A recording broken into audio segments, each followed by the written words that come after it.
Hello প্রিয় বন্ধুরা, আমি Ratul Chakraborty, colorectal cancer survivor, stoma patient.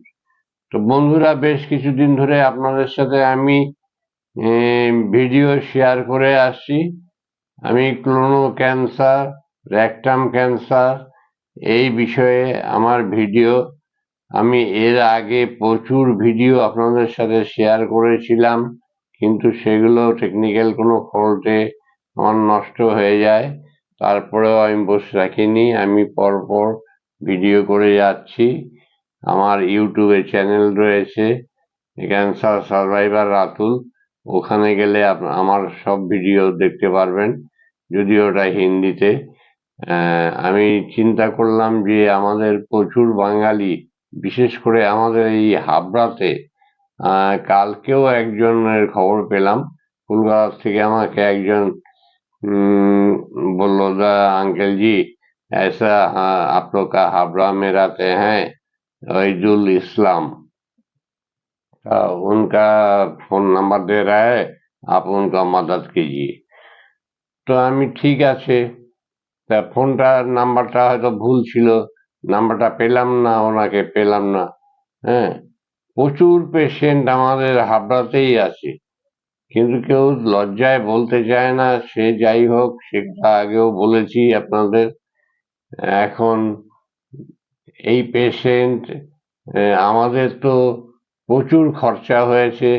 খরচা মানে কি, আমরা তো কোনো আয় করি না।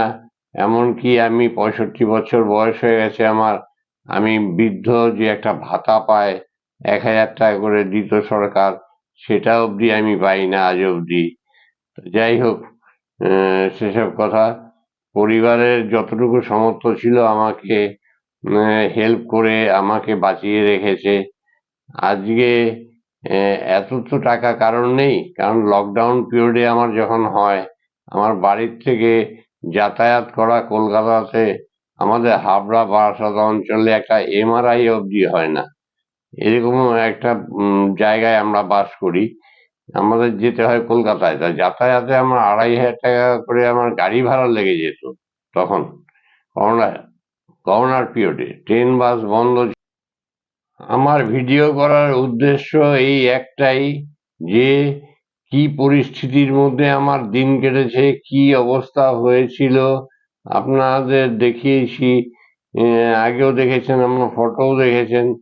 তো যাই হোক, এরকম পরিস্থিতি যেন কারণ না হয়। আর ক্লোনো ক্যান্সার একটা সাধারণ জিনিস, ক্লোনো ক্যান্সার, রেকটাম ক্যান্সার একদমই সাধারণ জিনিস, একদম ভালো হয়ে যায়, চিন্তার কোনো কারণ নেই। কিন্তু সময় মতো ট্রিটমেন্ট করা, সময় মতো ডাক্তারের কাছে যাওয়া, এটাই আমরা গাফিলতি করে ফেলি।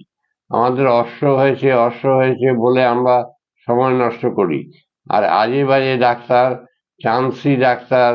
হ্যাঁ, এরকম একটা পেশেন্ট আমার কাছে এসছে, বসিরহাটের বাড়ি। ও আমাকে बोले, अंकल जी मेरा पाइल्स का ऑपरेशन करने गया। হ্যাঁ, পাইলস অপারেশন করতে গিয়ে ও ডাক্তার ওর রেকটাম কেটে দিয়েছে। এখন এত ব্লিডিং হচ্ছে ওখান থেকে, কাপড়, নানা রকম কাপড় চোপ দিয়ে ওরা কিছু করতে পারছে না। বলছে আমি কি করব, কোথায় যাব?